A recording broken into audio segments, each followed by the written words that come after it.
Hello everybody, this is Starman, and welcome to Let's Play Eric the Unready. Well, we are here at the start of day 2. We are trapped in our rusty armor, and we cannot move. Yep, see? You cannot move. The armor has rusted around you, trapping you inside. Not that there seems to be that much to see at the moment. These are the Spartan living quarters of the knights who don't earn enough money to have their own castle. Currently, you are the only resident. The only exit is to the east. On the bed, you see a card. Get card. Your squire runs in and shouts, "Princess Lorelei the Worthy has been kidnapped! All knights must—" He stops in mid-sentence and wrinkles up his nose. "Phew! What's that smell?" He covers his nose and continues, "All knights must report to the Union Hall immediately." He runs out. Okay, I can't wiggle loose. Take off armor.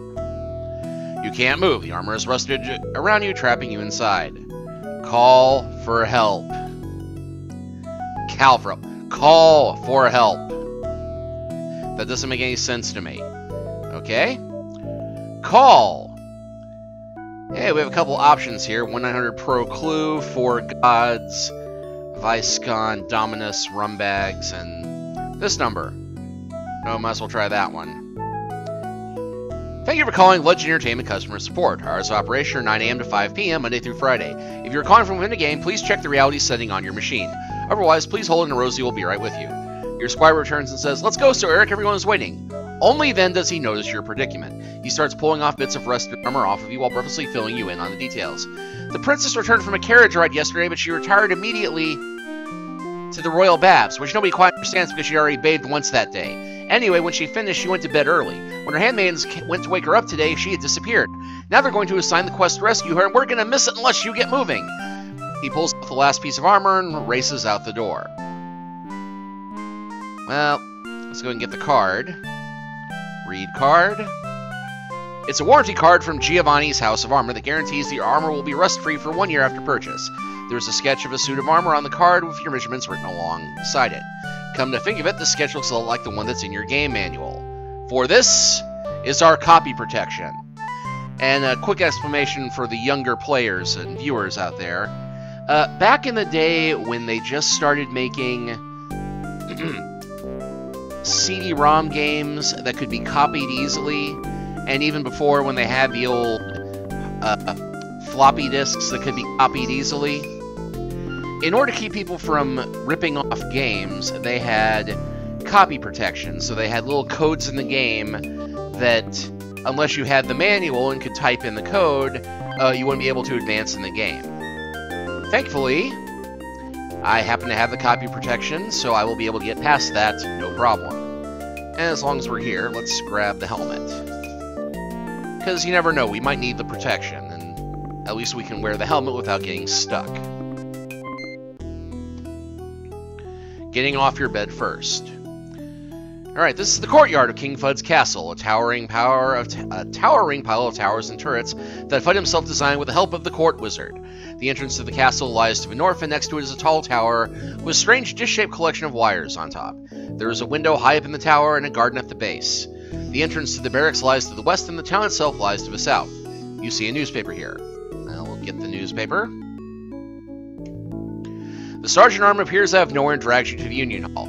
Then he takes up a position in the entrance that makes it clear that no one is going to be able to get out until he steps aside. Union Hall. The Union Hall is a place where all the knights come each morning hoping to be assigned one of the day's quests. It's a tired-looking room with a trophy case in one corner and pictures of famous knights lining the walls. Well, let's go ahead and read the newspaper real quick. And of course, we will be part of the Some Scandalous headline on the front page. Yeah, the Sunday edition. Eric elopes with Pig. I love her and I won't give her up, says the knight. I've been seeing her in secret for over 2 years, and I finally decided to make an honest pig of her. Tornado strikes farm is the next story. A tornado touched down yesterday on Farmer Brefferel the Cheap's homestead. The barn and several outbuildings were flattened. The farmer, his daughter, and the daughter's apples were all unharmed. The livestock also seems to be unscathed, although one pig is reported to be very despondent. A 121-year-old woman gives birth while hang gliding. A 121-year-old woman gave birth to a 2-headed baby yesterday while hang gliding in the Rim Mountains. I don't see what the fuss is about, said Gretchen the old and wrinkled. All my children have 2 heads. I've got them scattered all over Taurus. Personal. Bilbo, come home. All is forgiven. P.S. I sold the ring. Frodo. Well, I don't think I need to explain that gag, but keep in mind that this game came out way before the Lord of the Rings movies did, so that was still a literary reference back then. Help wanted. 2 guardsmen seeking like-minded, group-oriented individual. Must be bold, daring, and willing to sleep 3 to a bed. Chocolate lover preferred. That would, of course, be 2 musketeers seeking a 3rd musketeer. For sale. Albatross. Good condition. Cheap. New owner must pick up in person. No delivery terms available. A mariner. That would, of course, be Rime of the Ancient Mariner. For sale. 100 acres of prime woodland. Some indigenous wildlife easy cleared for commercial development. See Robin. General interest. Flabby. Worn out. What you need is exercise. Join the Flour Mill Health Club. Excellent treadmill, 50-pound free weights, convenient 12-hour workout programs. General interest. For hire. Archaeological adventurer. Good working relationship with Germans. No snakes, please. Contact I. Jones. General interest. I steal anything. Come to the bazaar. Ask for Shadow's Runt. Legal notice. The Puce Pimpernel has filed for bankruptcy protection from his creditors. He is working toward a summit where he can reopen shortly under a new color. Lost. Small wooden puppet. No strings attached. Trick nose. Contact Geppetto. Trade news. Heard any good gossip lately? Want to pass it along? Give us a call. We guarantee complete anonymity. Cleric's Gossip Weekly has been ministering to the rumor needs of the Golden Empire for over a 10th of a century. Call 1CGW Rumbags. Ask for Jill Snow. I get the feeling that Jill Snow knows nothing.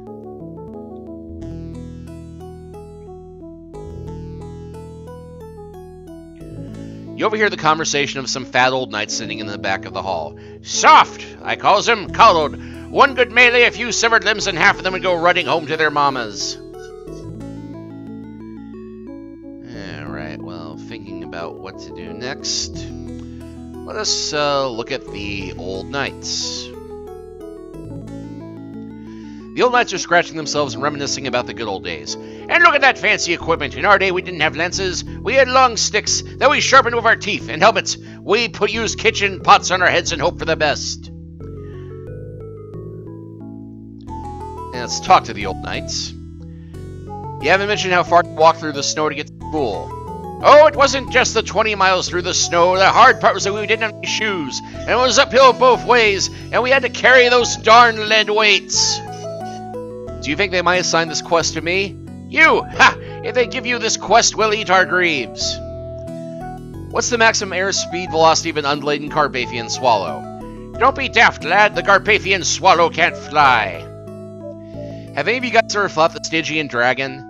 Us? Personally? Well, no, not exactly, but we've seen woodcuts, and it was definitely a lot more fierce in our day than it is now. Is eating oatmeal really the right thing to do? If it's good enough for Sir Wilford of Brimley, it's good enough for us. That is, of course, a reference to Wilford Brimley, the actor who once did oatmeal commercials saying, "Eat your oatmeal, it's the right thing to do." Bye for now, thanks for chatting with me. And what about those crossbows? In the old days, all we had were long poles and bits of string. Half the time a thing would break in our hands and send the arrow flying into our stomachs. And then we'd die because we didn't have proper medicine. Not like today with all the fancy leeches and such. In our day, if we needed to bleed, we'd gnaw a hole in our wrist until we hit an artery. After it drained for a while, we'd tie a rag around it real tight and wait for the hand to fall off. Okay, let's look at the young knights. The knights are preening and polishing up their armor. Not to mention how they run sieges nowadays. Now it's catapult this and battering ram that. In my day, we'd send 500 screaming maniacs running up to the castle wall to form a human pyramid. Then some unlucky bastard would climb to the top while the defenders poured boiling oil on his head. And then if by some chance he made it, they'd hack him to bits with their swords. But did that stop him? No. He'd run down to the inner gate and use what was left of his body as a counterweight so the rest of us could rush in to kill the livestock and rape the women. Or was it the other way around? I'm a little fuzzy on the details. Let's talk to the young knights. Do you think the stop short might assign me this quest? Absolutely. A monkey's might fly out of your butt. Won't your neck get stuck if you sit too long in that position? Nonsense. As a fully trained knight who can withstand more discomfort than this hours on end. Or I am a fully trained knight who can withstand more discomfort than this for hours on end. Which one of you guys keeps short-sheeting my bed? 'Tis Gremlin, Sir Eric. Perhaps you need some demon begone. Have any of you fought the Stygian dragon? Us? Well, current Union regulations discourage excessive personal endangerment. I guess I should stop talking now. The room falls silent as the shop steward comes in. He faces the troops with a pained expression on his face and begins to speak. Listen up, men! The king's daughter, Princess L'Oreal the Worthy, has been kidnapped. It's my job to assign one of you knights the task of going out and rescuing her. The quest is especially tricky because of the impending death of King Fudd. For those of you who aren't up on matters, I shall remind you of the ancient prophecy that has foretold that Fudd will die on his 60th birthday, which is this coming Saturday. The prophecy states that the unmarried princess, who is at Fudd's side when he expires, shall inherit the kingdom. What this means is that if L'Oreal is not returned here by Saturday noon, the crown shall pass to Queen Morgana's daughter by a previous marriage, Griselda the Hefty. All of you know that the traditional reward for the rescue of a kidnapped princess is half the kingdom and the girl's hand in marriage. So after long and careful consideration of the various talents of all the knights in the realm, I've decided to assign this quest to Eric the Unready.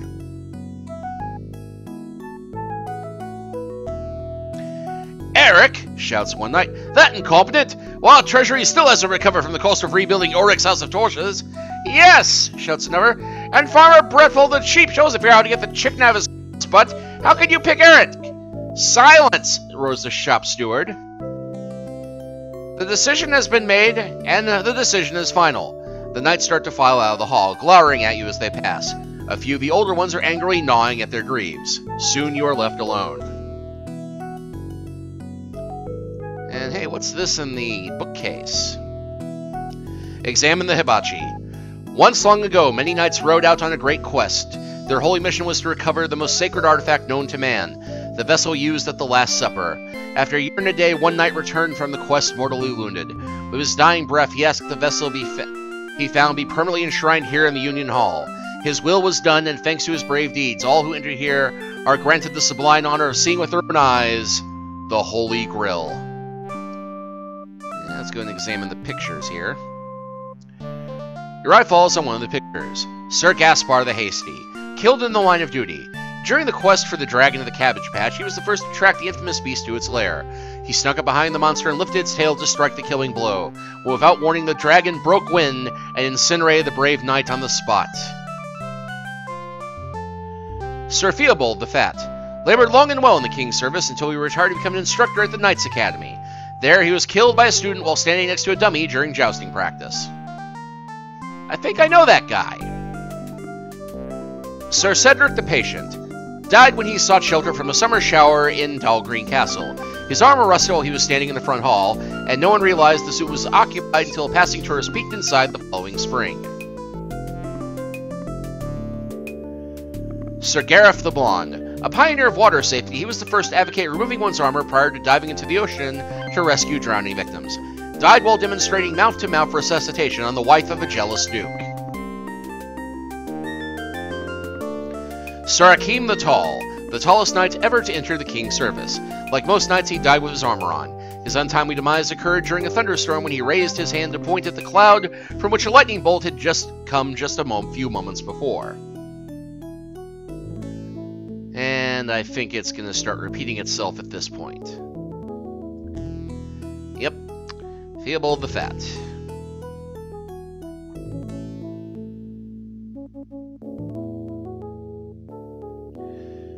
Alright, well, I think that's all we can do here. So we'll go to the village square. This is the village square. The courtyard lies to the north, the Union Hall to the east, the village green to the south, and the armory to the west. While you're in the Union Hall, a crowd was gathering in the village square. You elbow your way to the front of the throng and learn that they've come to see Ponce, the most famous bard in all of Taurus. Despite his fame, his prices are reasonable, as evidenced by the sign on his side. Somebody tosses the bard a copper penny. He pockets the coin and says, "A man walks into a barber surgeon's office. On his head is a bright green frog. The barber surgeon asks, 'What's the problem?' The frog answers, 'I'd like to have this wart on my ass removed.'" Classic bardic humor, that. Okay. The sign says jokes, 1 copper penny. Songs, 1 silver penny. The Epic of Baldur, 1 gold coin. Somebody tosses the bard a silver penny. He pockets the coin and launches into a long song about a knight and his chaste love for the wife of a king. Well, we all know this is coming. Stop that, says the bard. I have no time for dalliances. You want to take on the entire crowd? Jeez, even Wilt Chamberlain was more discriminating than that, but apparently not by much. And for those of you who don't know, Wilt Chamberlain was a professional basketball player who apparently, at least according to his claims, slept with over 20,000 women.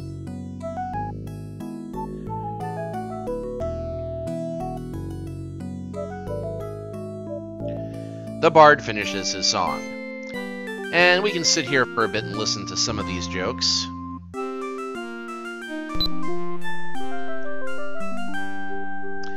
But I think I'm going to try some of the silly things on this list of things to do that we have not yet done. So, we'll go ahead and attack the crowd. You leap into the crowd, grab a sword from someone, and start lopping off heads left and right. The carnage continues until you've slaughtered everyone in sight. Your bloodlust sated, you start to leave the scene when a mouse runs across your path. You faint dead away, falling on your sword in the process. You have failed. We will undo that. And now we will attack the bard. That is not a wise thing to do, says the bard. In my last role I played Kohan, the barbarian song and dance man. I picked up quite a few pointers about maiming people by tap dancing on their heads. Somebody tosses the bard a copper penny. He pockets the coin and says, a knight attending a royal feast lets a giant belch. The king looks at him and says angrily, how dare you belch before the queen? The knight says, I didn't know she wanted to go first.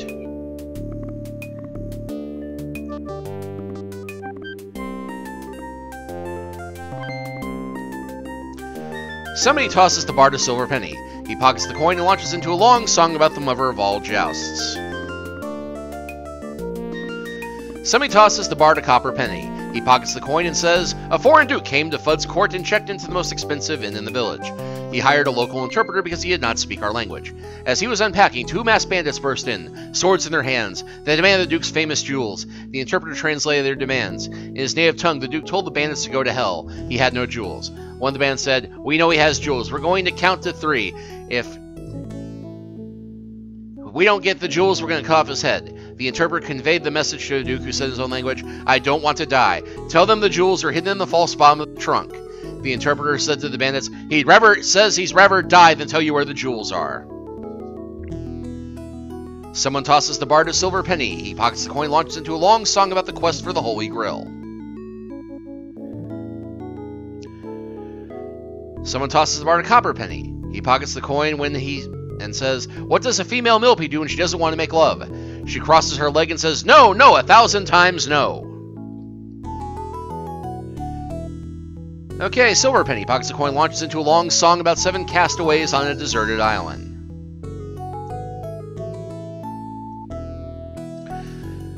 Okay, a copper coin. Realizing that she's been too permissive with her 3 youngsters, a mother decides to take them by hand, starting with their tendency to curse. The next morning, as the 3 wild ones sit at the breakfast table, the mother asks Garrus, what do you want for breakfast?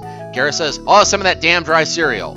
At the epitaph, the mother sees red. Hauling off, she slaps Garrus halfway across the room. She asks her second son, Boris, what he wanted. Boris says, I'll have some of that damn dry cereal. Once again, the mother let go. This time, the victim bounces off one wall and into another. The mother turns to Garrett, her third son. What do you want for breakfast? Garrett said, you can bet your ass it won't be that damn dry cereal. Somebody tosses the bard a silver penny. He pockets the coin, launches into a long song about deities who live on the mountain of the gods.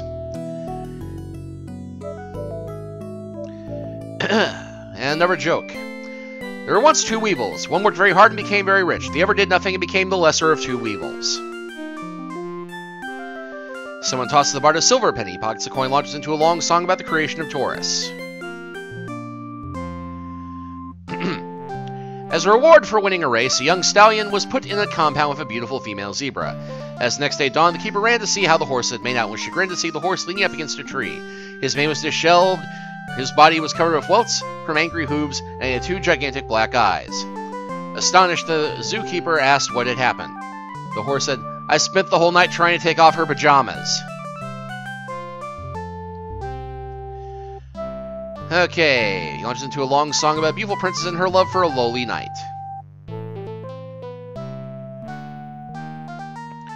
Someone tosses the bard a copper penny. He pockets the coin and says, how do you make an elephant fly? First, you take about 3 feet of zipper. Somebody tosses the bard a silver penny. He pockets the coin, launches into a long song about the joust of all mothers. Someone tosses the bard a copper penny. He pockets the coin and says, a country gentleman decided to buy a horse from a cleric who was leaving for an assignment as a missionary in a place where horses weren't of much use. The cleric said, this horse has spent his life among religious people. He won't respond to giddy up. You must say thank God if you want him to go. To make him stop, say amen. The deal was consummated. The new owner rode off on his horse. Some miles down the road, a noise startled the horse, and he took off into the woods, heading straight for a deep canyon. Beyond, the owner tried to rein in the horse, yelling, whoa, whoa, whoa! Remembering something, he said, amen. The horse stopped, 2 feet from the edge of the canyon. The new owner wiped the sweat from his face, looked down at the gaping canyon, and said, thank God.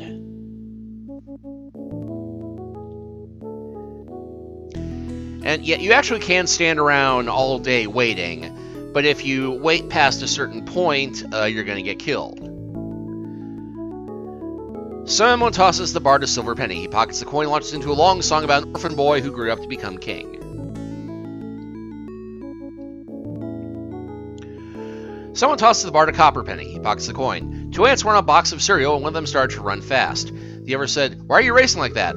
The other ant said, it says, tear along the dotted line. Someone tosses the bard a silver penny. He pockets the coin and launches into a long song about the birth of the Stygian dragon. Someone tosses the bard a copper penny. He pockets the coin. Taylor went to Mount Spa, one of the gods of Taurus, and prayed to the god of good fortune. Please explain something to me. I'm devout, I pray to you 10 times a day, and yet I have nothing but misery and pain. My family is always ill, my children have no future. Next door there's the butcher. He has a thriving business, 2 carts, a beautiful home, and his children are doing well, and his family's never been sick one day. Why is a devout man like me always in great difficulty while he's sitting on top of the world? The god says, because he isn't always bugging me, that's why. Someone tosses the bard a silver penny. He pockets the coin and launches into a long song about the lineage of King Fudd. And he finishes the song. Someone tosses the bard a copper penny. He pockets the coin. A woman was letting her husband have it with a little more venom than usual, saying, you're an idiot, you always were an idiot, you'll always be an idiot. If they had an idiot contest, you'd come in second. Why would I come in second? Because you're an idiot. Someone tosses the bard a little silver penny. He pockets the coin and launches into a long song about the legendary Fountain of Youth. And he finishes the song. Thankfully, we have plenty of time to do what we need to do this day, so we can afford to sit through all these jokes. Someone tosses the bard a copper penny. He pockets the coin. Sir Pessim is always gloomy, but he's still a dreamer. He's always building dungeons in the air. Someone tosses the bard a silver penny. He pockets the coin and launches into a long song about the quest for the holy quail.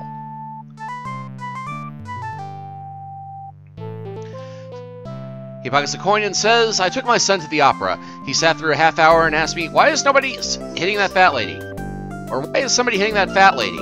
I said, nobody's hitting her. He said, then why is she screaming? Somebody tosses the bard a silver penny. He pockets the coin and launches into a long song about the apocalyptic ending of the world.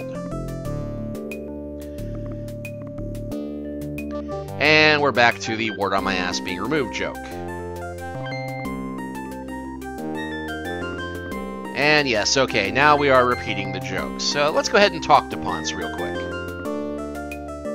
Tell me about the Epic of Baldur. 'Tis the greatest story ever told. Of course, to hear it, you'll have to give me a gold coin. Most people can't wear purple, but on you it looks awful. And a good day to you too, Sir Eric. Why do bards always stand so funny? If you told jokes all day without going to the bathroom, you'd stand pretty funny too. Are your legs naturally gray, or are you just wearing pantyhose? 'Tis the gob of my trade, my good man. Where are you hiding all those coins people keep tossing you? Why do you think my pants look like they've swallowed a pumpkin? Adieu. Alright, well, let's go ahead and head west. Giovanni's House of Armor is a small, pleasant shop that specializes in tailor-made suits of armor. It is run by a small, pleasant man named Giovanni. The exit to the street lies to the west. Giovanni looks you up and down and says, "Buongiorno, Eric. What's the matter, you?" And, yeah, if this guy looks a little bit familiar, he's a thin, dapper tailor. And, it's a little rough on the caricature of him, but I believe he is meant to look a bit like Chico Marx. That's a fine. Alright, well, let us give him the card that's promising us new armor. "You got a problem, I fix." He rummages around behind the counter and says, "What was your Sapan width again?" To learn the correct answer, you can either spend the rest of the day making a series of wild guesses, or you can consult the armor diagram in your game manual. So, let us see. It does give us the number. Our Sabaton would be 6E. What was your helmet size again? Helmet size is 14. What was your curious thickness again? That'd be 1. Giovanni pops back behind the counter and says, "Okay, we got it now. Come back next week and I get a brand new suit for you. Until then, you wear this cloak. It is the finest quality. It is worn by the wizard himself." He tosses you a cloak, okay? Wear a cloak. And the cloak appears to have a pocket in it. The pocket is already open. Get packet from pocket. Look at packet. It's just a small packet that reads Rapid Grow Beans. Just plant in the ground and add water. Inside the packet, you see a single bean. Get bean from packet.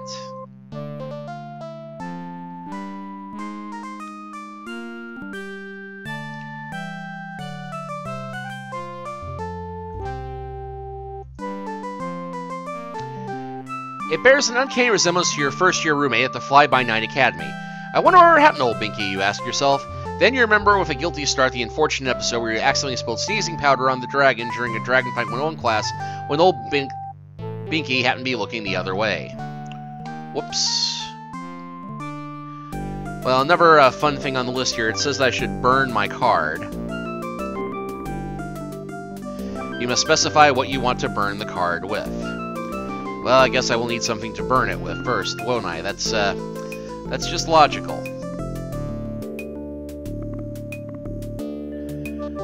But one thing we can do now... Jeez, I go through all the trouble of creating a magic bean, and all you want to do is eat it. It'd serve you right if I let you do it, and then a huge beanstalk erupts from your belly button like the monster in Aliens. Or instead, maybe I could give you a fatal case of galloping flatulence. As it is, however, I'll just let you off with a warning.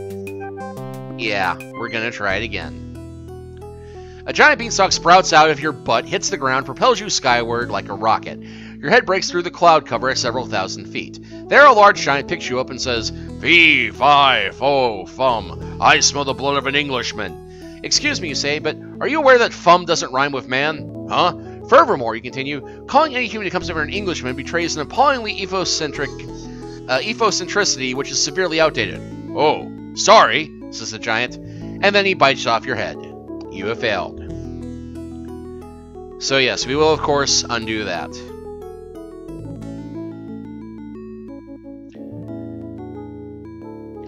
Alright, well, let's go ahead and head south to the Village Green. This is the Village Green. Ye Old Ice Cream Shop is to the east, the Village Square lies to the north, and Ulrich's House of Torches is to the west. The green runs down to the shore of the village duck pond. On Ulrich's, you see a torch. Let's go into Ulrich's. Ulrich rushes out to meet you and says nervously, "Oh, Sir Eric, what a pleasure to see you again. It's just a pity that you caught me as I was just about to close, but here, why don't you take this torch? It's on the house." The shopkeeper wrenches the torch free from the wall and presses it into your hands. They retreats into the building and flips over the sign so it now says closed. Ulrich appears, points vigorously at the sign, shakes his head violently back and forth, then disappears again into the depths of the shop. Okay, burn card with torch. You set the card on fire. Moments later, it disappears in a puff of smoke. Well, that was anticlimactic. Of course, since we've already gotten our copy protection, I guess it hardly matters. Well, hey, let's swim in the pond. You certainly stink to high heaven. Nevertheless, this is not a very good time to stop and take a bath.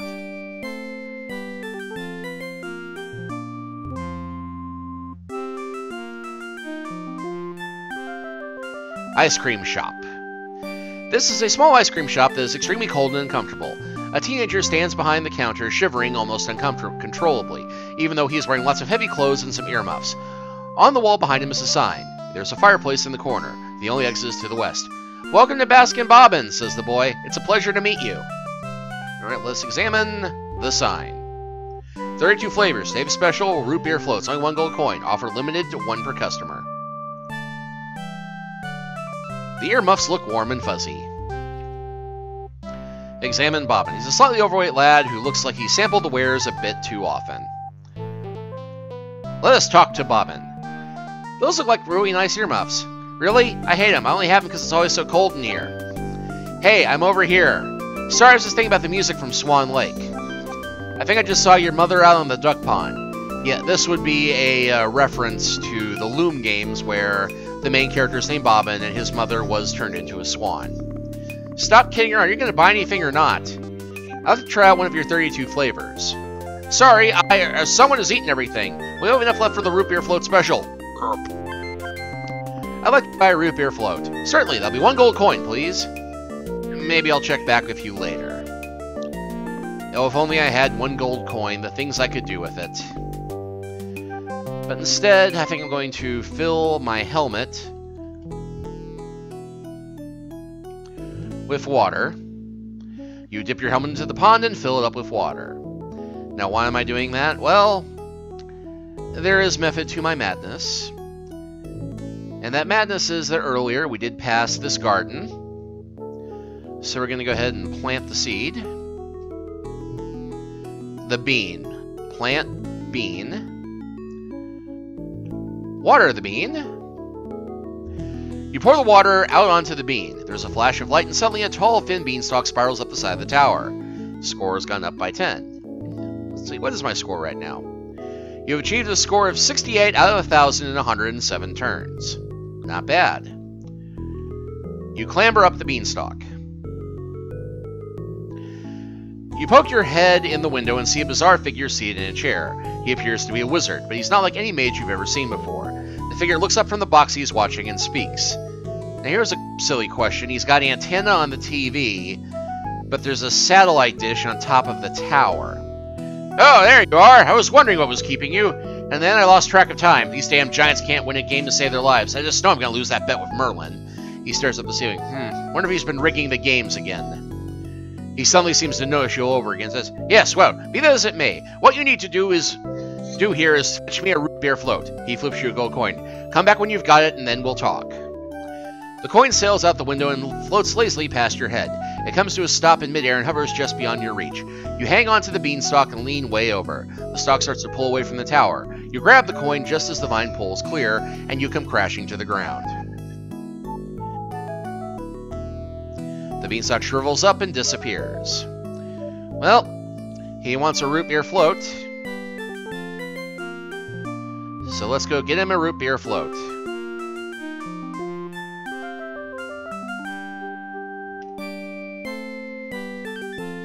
Alright, buy root beer float. You give the gold coin to Bobbin. He messes around behind the counter for a few minutes, then hands you a root beer float. Suddenly, another gold coin appears in your hand. And, oh yeah. Having seen what the Taurus Inquirer can make of an innocent kiss of a pig, you decide not to risk the publicity associated with an affair of an underage ice cream salesboy. Good call.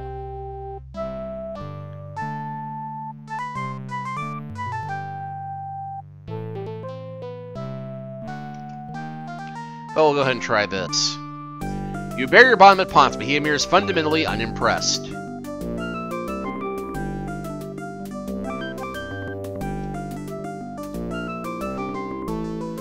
Okay, he is unimpressed.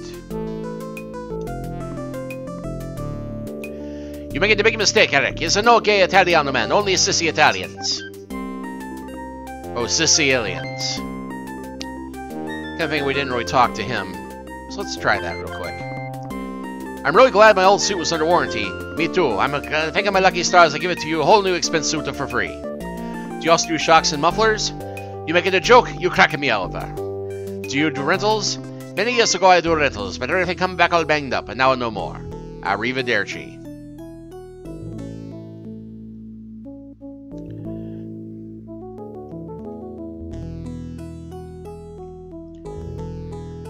To go north. Okay, now unfortunately we have no way of getting up to the tower now. You start down the vanilla. Yum. You would have never been able to get to the wizard before it melted anyway. The garden has returned to normal. Funny thing though, you don't see a good place to plant the float.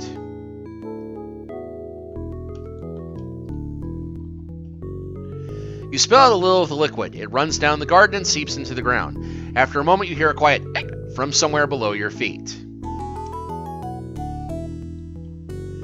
This is, in fact, a little bit of a hint to something we'll need the float for later. Look at float. It looks pretty much like all root beer on our world. All brown, syrupy, and fuzzy. And we never did go north, so let's go to the feasting hall. This is the fabled feasting hall of King Fudd. Knights of the Rombo table are rowdily cavorting. A door leads up to the Queen's chambers, but is guarded by an alert soldier. In the fireplace, you see some kindling. Well, let's grab the kindling. Score's gone up by 5.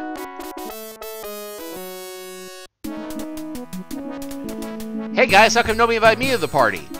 Sorry, Sir Eric, the invitation must have gotten confiscated. There's a new crackdown on chainmail. Ha ha. What happens when you guys need to go to the bathroom when you're wearing your armor?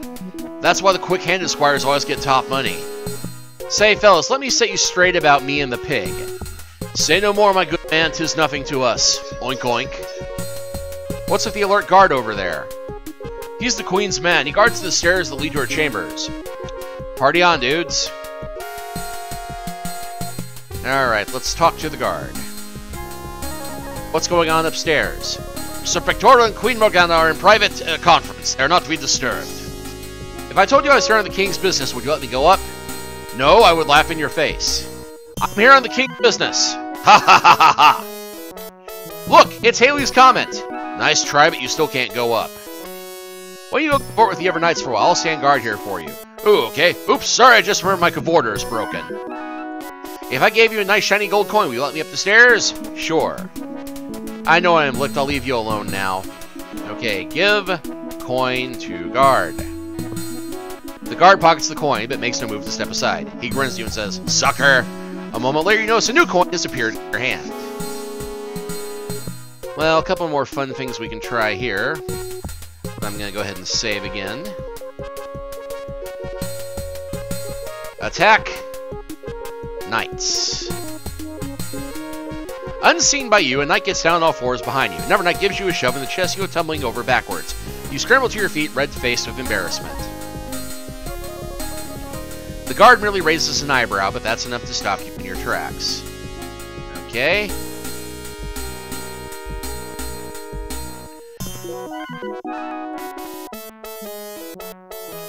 Sorry, wouldn't be chivalric, don't you know? Okay.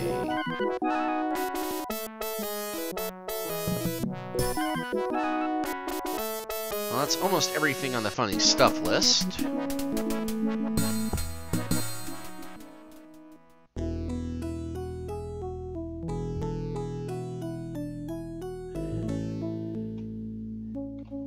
Okay, well, we'll go ahead and we have time left to this, so give gold coin to Ponce. The bard abruptly stops singing and pockets the coin. He clears his throat and begins speaking. "The Epic of Baljor," he announces dramatically. "In the great days of Baljor, many years ago, when the land was dark, a brave knight ventured into the Forest of Doom." Something about the bard's voice makes you want to close your eyes and drift off and go to sleep. Suddenly, you notice a numbered gold coin has appeared in your hand. You start to yawn, and then you notice that several other people in the crowd seem to be getting sleepy too. You file off another yawn. Everybody around you seems to have fallen asleep. You can't fight any longer. You fall asleep. About 20 minutes later, you wake up again just as the bard says, "And thus ends the Epic of Baldur." So yeah, it seems like this epic puts people to sleep. That could be incredibly useful if I had some means of not falling asleep myself.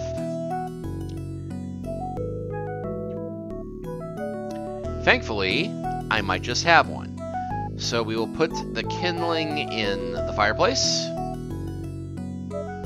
Burn the kindling with the torch. Didn't need to specify the torch. You hold the torch to the kindling. It catches fire immediately. A flame licks out and burns your hand, then you drop the torch itself into the fire where it is quickly consumed. Soon the room is roasting hot. Bobbin says, "Thanks, I guess I won't be needing these earmuffs anymore." He removes the earmuffs and tosses them to you. Wear earmuffs. You put on the earmuffs. Everything seems a little quieter than it did before.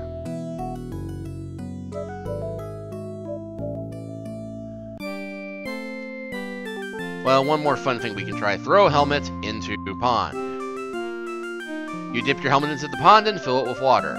Throw packet into pond. An arm comes out of the water and catches the packet. It hesitates a moment as if looking the packet over. Then it throws it back to you, gives you a one-finger salute, and disappears back below the surface. Lady of the Lake has an attitude.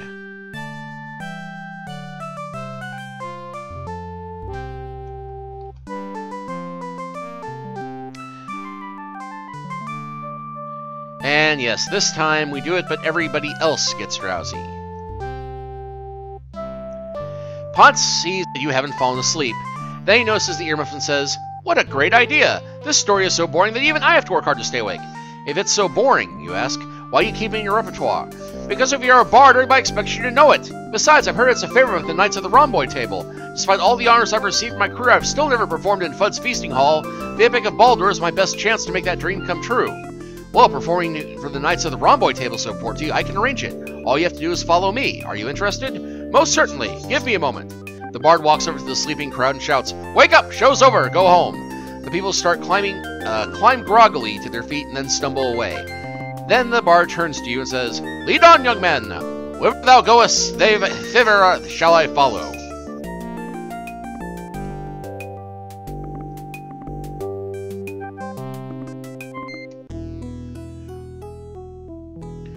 And so we have the Feasting Hall. Ponce launches into the Epic of Baldur. The hall instantly falls silent. "In the great days of Baldur!" You wait until the soldiers have all fallen asleep.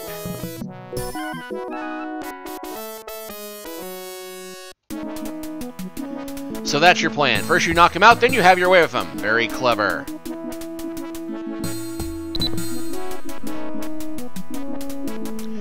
For that kind of action, you should really be looking into the spellcasting series of games. You step over the guard and climb the stairs. At the top, you hear voices coming from the Queen's chamber. You pause in the vestibule and cautiously peek through the curtains into the next room. And the hardest part of the whole plan was to make sure that shop steward assigned the quest to that idiot Eric. Of course, I had to sleep with the man, several times in fact. But it's a small price to pay, don't you think, my darling Pectoral? Yes. You recognize the voice of Sir Pectoral the Hunk. "Where did your sister take L'Oreal?" "To her castle, of course. Eric will never be able to cross Taurus in time to rescue the princess, and even if he does, he'll still have to get past the Guardians of the Black Gate. But enough of that. Have you done as I requested, darling Pex?" Yes, your highness. I've arranged for a group of guards to begin following Eric at the end of the day. As soon as he leaves the village, they will arrange an accident for him. Questing is such a dangerous occupation, you know. Good. You must go now. It's grown strangely quiet downstairs. You hear Sir Pectoral start to leave, and you race down the stairs before he can discover you.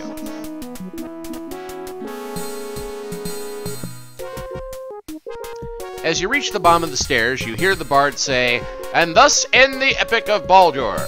The revelers begin to awaken from their slumber. A drunken knight looks at you and yells, "Hey, it's the mighty Sir Amric himself. How'd he get that quest, Shunny? Should have been me." Let's talk to Ponce real quick. "I've heard you're pretty conceited." "I? Conceited? I, the great Ponce?" Have you heard the one about the dragon and the drunken platypus? If the punchline is, "and then his bladder exploded," then the answer is yes. That's all for now. Another knight speaks up. "You? Ha! I'm the one who should have received the quest. My armor is the shiniest of anyone out there." "Oh yeah?" replies the first knight. "Blow it out your pauldron, pal." And nothing new from him. The two warring knights leap to their feet. A third jumps between them and says, "Peace! Peace, brothers! This is no way for knights of the rhomboid table to behave." The two knights look at each other, lower their heads, and then simultaneously slug the interfering knight in the jaw. He staggers back into some other knights who catch him and help him launch a counterattack. Soon the entire room has become a chaotic melee of knights hacking and slashing on one another. Ponce looks at the warring behemoths and says, "That's good enough for me. I'm out of here." He gives you a copy of the commemorative book he gives all his clients and leaves. Now let's look at the book. There are many ways to look in this game. Try looking at, looking under, or looking inside the book. Suddenly, a cold wind blows through the chamber, and the knights suspend the fighting. Bud the Wizard appears in a shower of sparks and says, "Hold, Knights of Thud! Know ye not that the rightful hero of this quest has been determined by the stars? Let us go to the village green, where the gods have prepared a sign. Fully learn the identity of the knight who has been destined since the beginning to quest forth in search of the Princess L'Oreal." Bud waves his hand, and suddenly the entire company is magically transported to the village green. You see a stone here. In the stone you see a banana. One after another, all the knights try to pull the banana from the stone. They all fail. Eventually a hush falls over the group as everybody looks at you expectantly. Get banana. You grasp the banana and pull it effortlessly from the stone. You turn to face the assembled multitude and raise the banana high over your head. "Behold!" you cry. "Excalibanana!" You pause for a dramatic effect and then continue. "Ye are all witness! I have pulled the sacred banana from the stone!"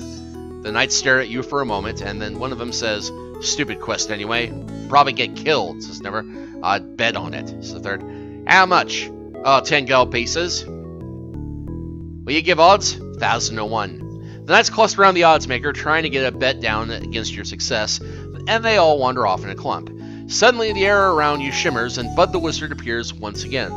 This time, he has brought the furnishings of his room with him. Your score has gone by 15. Yeah. He brings the furnishings of his room with him that we may explain while we're recycling the artwork.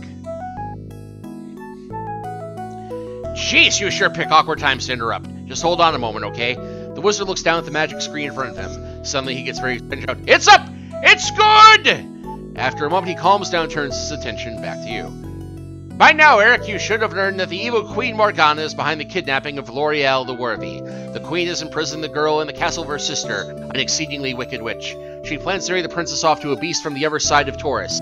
If she is successful, then Griselda the Hefty will inherit the throne, and Morgana will rule with Griselda as her puppet. Your quest, Eric, is to travel the length and breadth of Taurus and rescue L'Oreal from the witch's castle. The gate to this castle has been magically sealed for centuries. I even sent a candygram there once, but the messenger never returned. In order to unseal the witch's gate, you will have to find the pitchfork of Damocles, the crescent wrench of Armageddon, the raw stake of eternity, the crowbar of the apocalypse, and the bolt cutters of doom. Doom! Doom! Doom. These magic items were scattered across Taurus many thousands of years ago. I spent many a lonely hour studying long-forgotten grimoires and ancient tomes that I might finally have learned where each of them came to rest.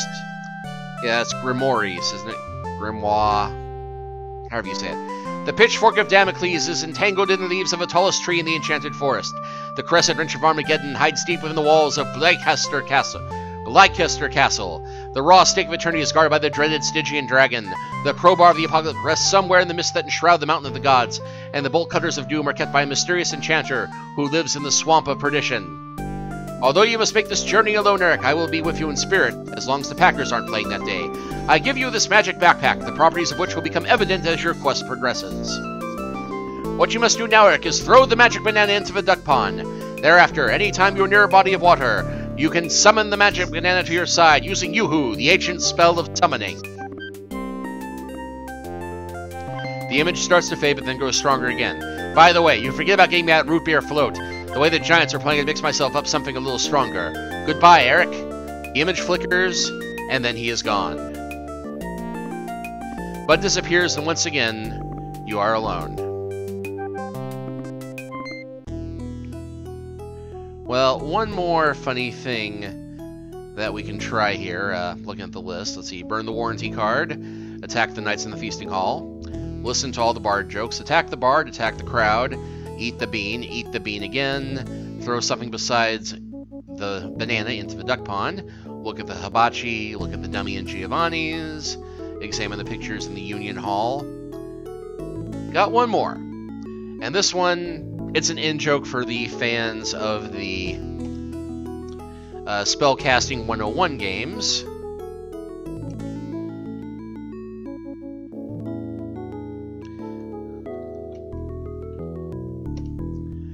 A hazy image of Steve Meretzky floats in the air before you. The image speaks, "If you want to play one of my games, why don't you buy it instead of messing around with weenie games like this one?"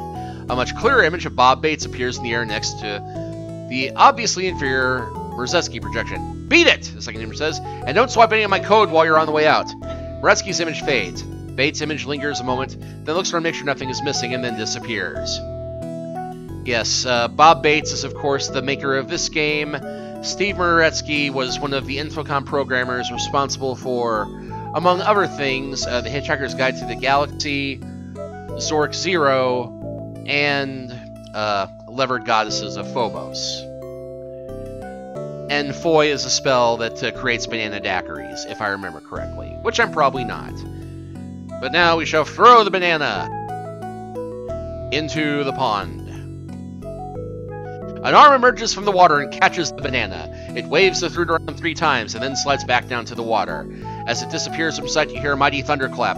The noise scares some horses that were grazing nearby. They bolt towards you. You catch a Bertle but can't control the horse. The herd thunders toward Ulrich's House of Torches and levels the building completely. You lose your footing and get dragged several miles. By the time you work yourself free, you find yourself at the edge of the enchanted forest. Exhausted from your day's efforts, you lay down to rest. Meanwhile...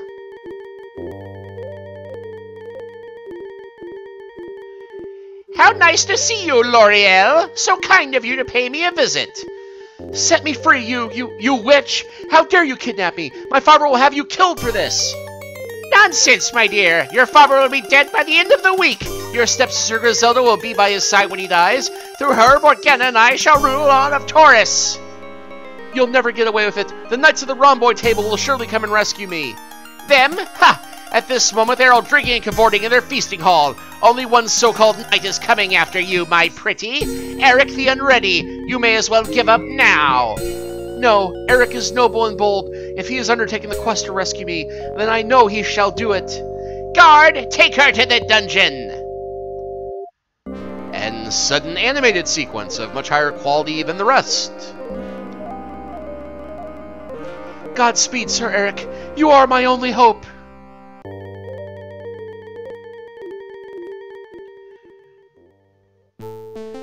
And this, naturally, is where we shall bring this chapter to an end. Next time, we shall start on day 3, in a cemetery on the edge of the enchanted forest.